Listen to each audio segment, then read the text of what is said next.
Okay, it's time to get our hands dirty. We are making cranberry cream scones. It's the first time I've made this recipe, but it just sounds awesome to me because I love scones. Anyway, Polly and I are going to get busy at it. I'm going to tilt my camera down so you can see what I am up to. Just a real quick roll through the ingredients on our cranberry cream scones. Like I've said, the recipe came from cooks.com. That is one of my favorite recipe sources, honestly. When it comes to cooking, I just cook from whatever sounds good. But when it comes to baking, I need a recipe. You know, you need the baking powders and sodas and salts in the right proportions of flours and sugars and stuff. So what we're throwing in today, in each batch, I'm going to make a double, I think. 2¼ cups of flour, ½ cup sugar, 2 eggs, tablespoon baking powder, ½ teaspoon salt, 1/4 teaspoon ground cloves, 1/4 cup of butter, 3/4 cup heavy cream, teaspoon of grated orange peel, 3/4 cup of craisins or cranberries. And again, I'll put all the ingredients and their proportions in the description of the video. Just wanted to give you a quick peek of what's sitting on my counter before I get started. Because I'm a bit OCD and because it makes it simpler to make a video, I pre-measure everything. Sometimes I get interrupted when I'm baking, and to just make sure that I've got everything measured out so that I'm not doing it as I'm throwing it in the bowl, I put everything out. I get out all my tools and, you know, my old lady glasses with the recipe. Gotta have a cup of coffee. One thing I wanted to show you that I use, which is the coolest thing I've ever found. And obviously they're not a sponsor, because who would sponsor my channel as of yet? We're so new. Reynolds Kitchen cookie baking sheets. If you use parchment paper for baking instead of greasing your pans or buttering your pans, you know that tearing off a piece of parchment paper, it's like saran wrap, it's like aluminum foil. It's a pain in the posterior. And these pre-cut sheets to the exact size for your cookie sheets, you know, it's probably more expensive than buying it by the roll. I don't care. You know, there are a lot of times when being a little luxurious with yourself is worth it. So these are just pre-cut sheets in a box folded. They are Reynolds. And oh my goodness, do they save a lot of headache, because I hate tearing stuff off. So I'm getting ready to throw everything together here. I've got my mixing bowl. I had dried cranberries, craisins that you buy in a big bag. And it said I should soak them for at least 15 minutes in either warm water or orange juice. And fortunately enough, I had orange juice in the refrigerator. My butter is softening to room temperature, the heavy cream even to room temperature. The eggs laid out to room temperature. My dry ingredients, I set aside some of the cream to brush on the scones when they're done. I zested the orange. And these are the tools so far. I'm probably going to get out my big old ham slicer or something to quarter these once I've got them laid out. But the ice cream scoop from Rita, every time I mix dough of any kind, I use it just because it works well. One thing, two things, oh, there are several things I wish Rita made that they don't yet. I always put 4 suggestions. This is a pastry fork. It's an old-fashioned tool. And, you know, when you're cutting butter into dry ingredients to make a dough, a pastry dough, this is the tool you need. It's a really old-fashioned one, just some heavy wires and a wooden handle.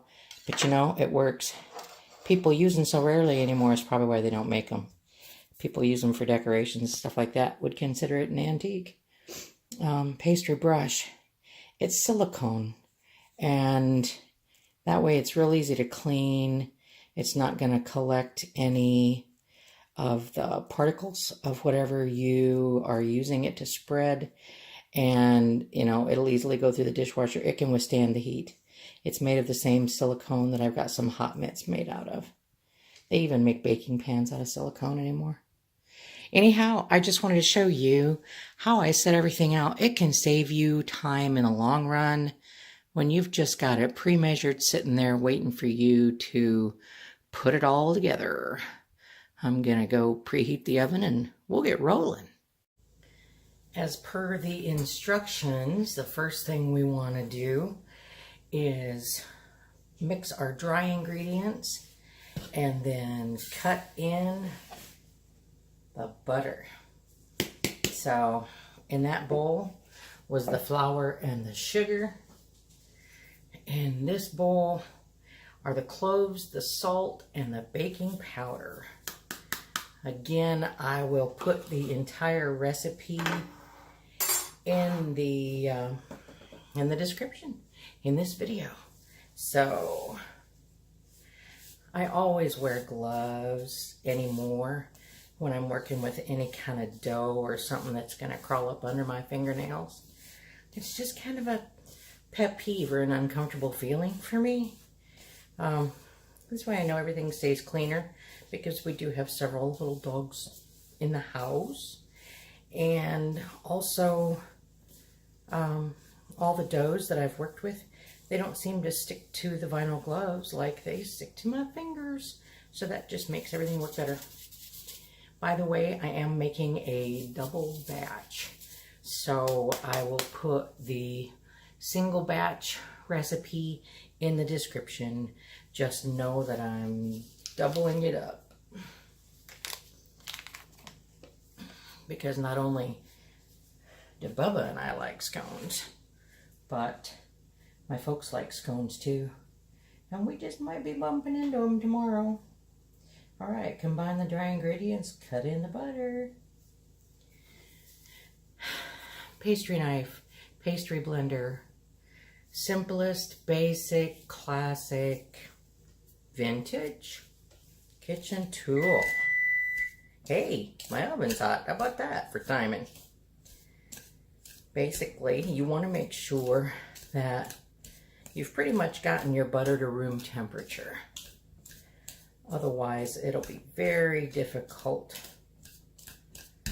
to mix it in with the dry ingredients. This I have learned in the few doughs that I've made, pastries that I've made. That's a whole lot of dry ingredients there. Quite a bit of baking powder, I think. And, but, you know, scones are different. Scones are kind of like halfway between a cake and a biscuit. So, they're a British thing, and I do like all things British, pretty much. I like tea, I like fish and chips, if it's good fresh fish and it's fried. You can tell by my size, I like things fried. Okay.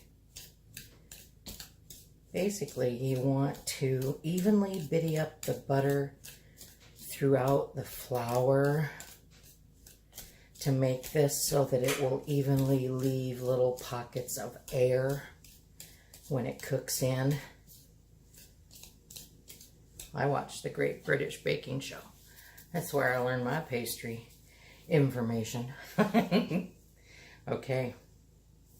Now that we've done that, we are to add the cream, the orange peel, and the cranberries. Yeah, that's pretty much what's left. What about the eggs?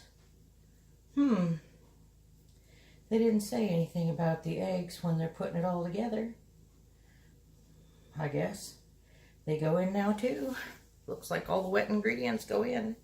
And I'm going to use the Rita ice cream scoop to mix it all up. I may even start with that pastry blender just for a wee bit. Just for a wee bit, especially with the eggs, huh? like I say, I am doing a double batch. So you see 4 eggs going in. And I didn't measure the orange peel. A double batch called for 2 teaspoons. So I just zested 1 great big orange. And I think that looks good. You know, the orange zest is pretty much for flavoring anyway. I don't think it impacts the bake itself. Not like the amount of flour, sugar, baking powder, and eggs will impact the baking itself. All right. We're going to clean that off of there. Now that we've got them started.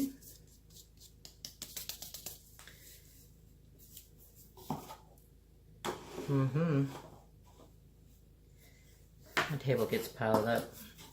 You know how it is when you're baking in the kitchen and things just go. Alrighty. Heavy cream or whipping cream. Oh, how I love it.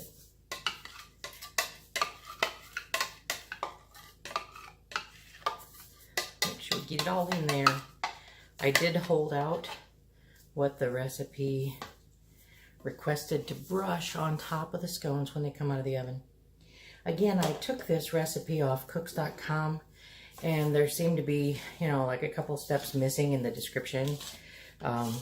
It suggests that you hold back cream to brush the scones after they bake, but it doesn't tell you to brush cream on the scones after they bake. It, it put 4 eggs on the ingredient list, but it didn't say when to add them. So this looks like a good heavy dough. So when it comes to a good heavy dough, for me, the easiest way to mix it is to grab the ice cream scoop so that the bottom of the scoop I'm pulling through the dough. Because I tell you what, whoa, you know, you get going so wild you might even knock over your camera. This spoon is the ultimate in strength. And, you know, other than a dough hook on a mixer, this is like second best. If you like, actually, the cardio you get. Because right now, I just don't have the coins in my pocket to justify buying one of those beautiful Bosch mixers. One of my girlfriends has one. She told me about it. I looked at it on YouTube. Oh, my heavenly days, does that look like a tool for the kitchen? It's very much like a KitchenAid mixer and stand mixer, in that it has attachments, you know, to make pasta, to grind a meat. I think it even has an ice maker or an ice cream maker attachment. It even has a blender attachment. It has a lid and multiple beaters, though, that go around the outside of the bowl. And it has a motor with more strength than KitchenAid ever dreamt of having. Look up Bosch, B-O-S-C-H, mixer on YouTube if you're curious. If you think you can afford one and you don't want to do the heavy-handed dough mixing that I do with my Rita ice cream scoop, then check it out and see what it's all about. This is the end of March 2019, and I think the last time I looked at a Bosch mixer, the basic package was in the neighborhood of $455, something like that. Alrighty, I am going to add my cranberries now after I take a slug of this orange juice that the cranberries were soaking in. Ooh la la. Sorry you can't taste that, but wow, I'm telling you. Alrighty. They were in there probably at least an hour. It suggests at least 15 minutes, but you know, I got busy doing stuff. So, there we are. The cranberries are in. We're going to mix them in just a bit with our hands.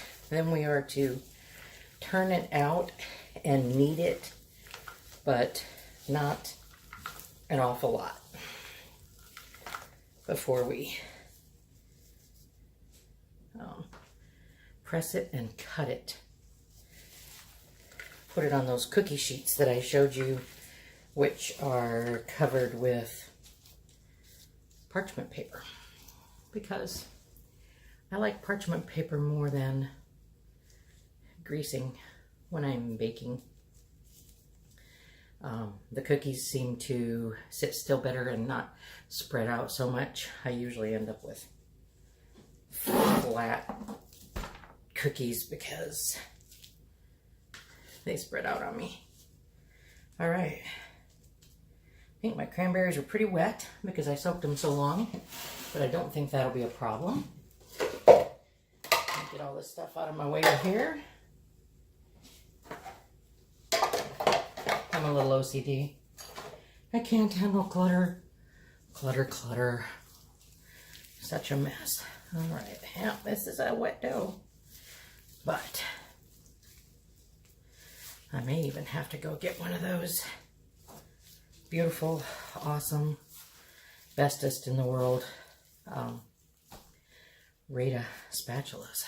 I have the non-stick kind because my fry pans are Teflon coated, and Rita offers both spatulas for, you know, aluminum or stainless steel pans. It also offers spatulas for non-stick. All right. This is sticky.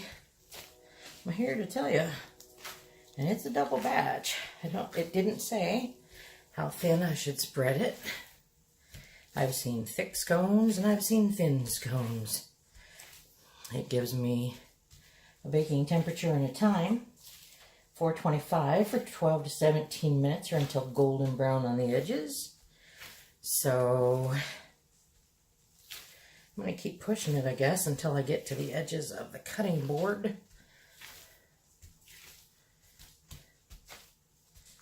We're close to it. Yep, it just wants to stick it to me. There's butter in there, but not as much as there is juice. All right. I'm gonna grab my ham slicer and my spatula and I'll be right back. Now the recipe said to spray the pan, and I am using parchment paper instead. So I think because my dough is so sticky, I'm not going to hesitate to spray a little Pam on the blade just to make sure that I don't get stuck. I mean, it's desperately sharp, I know it is, but it's still a very sticky dough.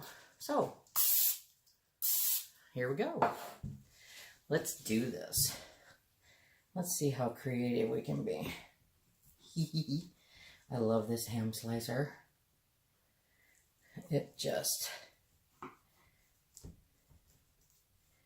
We may not make the classic triangles, but who cares?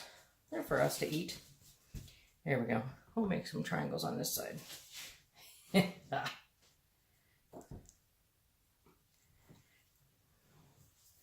Let's do that again.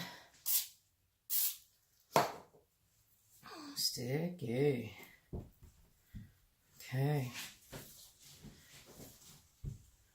Let's go through her again. I use this ham slicer for cutting layer cakes too. It's just really awesome at that, I must say. There's a triangle. Gonna get some big ones out of that end.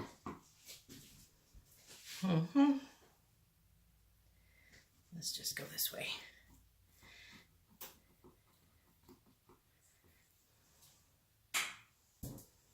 We're gonna go for big ones. Big ones, everybody. That way you won't have to eat two, you can just eat one. I'm guessing I should have made it thinner, spread it out further, but I didn't. So, I'm gonna spray my spatula as well. We'll get these little girls onto a baking sheet and get them in the oven.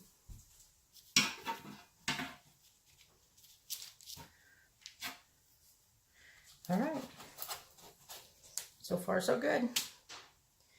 I will get these in the oven, and when they come out, I'll show you how we did.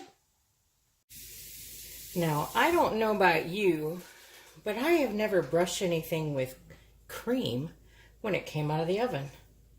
But on the recipe it said, hold back cream to brush on the scones after they bake. So that's what I'm doing. Maybe that's what gives them their unique texture. I have no idea. Maybe it was a misprint. I guess we'll find out, won't we? I've never seen such a thing. Can't be bad. But got my little silicone pastry brush going here, and I'm giving them a quick cream bath. I'll let you know what they look like after they cool. I might even glaze them. We'll see. Well, I decided not to glaze them. I let them cool for a little while on the rack, and I plattered them up, and wow. They're gorgeous. I haven't eaten them yet, but they smell good. They look good. They feel like they're probably still soft in the middle and, you know, not dry. Oh, I'm ready to dig in. How about you? I thank you so much for joining me again today on Wendy's Way. This has been a journey in food that I forgot to say at the beginning of the video. Say, if you get anything out of our videos and you enjoy spending time with us, I sure hope that you'll consider subscribing. I'm going to put a link down below for all of the Rada tools that I used. I think I used a couple at least.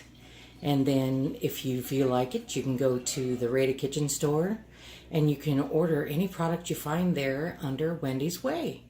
And that helps us out more than you will ever know. May the good Lord, who blesses me kindly every single day of my life, bless you as well, today and always. Amen.